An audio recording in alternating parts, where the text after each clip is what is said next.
Saudara, Kota Sabang kembali masuk dalam zonasi orange dengan tingkat penularan sedang. Dalam seminggu ini ada 3 orang terkonfirmasi virus COVID-19 dan 1 orang meninggal dunia.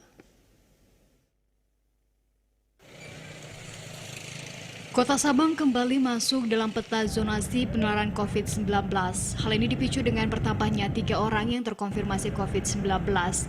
Menurut Kadinkes Kota Sabang, Firdiansyah, status zonasi oranye ini karena ada penambahan kasus terbaru di Sabang dan salah satunya meninggal dunia.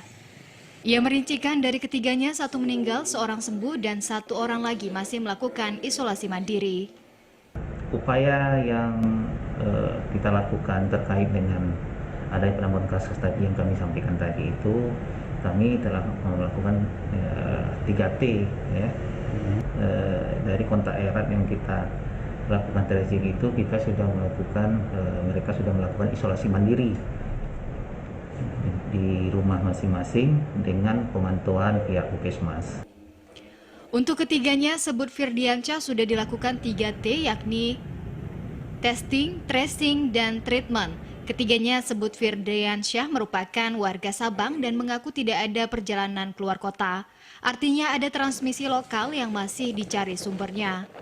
Ia berharap warga Sabang sudah saatnya kembali peduli terhadap protokol kesehatan dengan memakai masker, menjaga jarak, serta menghindari kerumunan.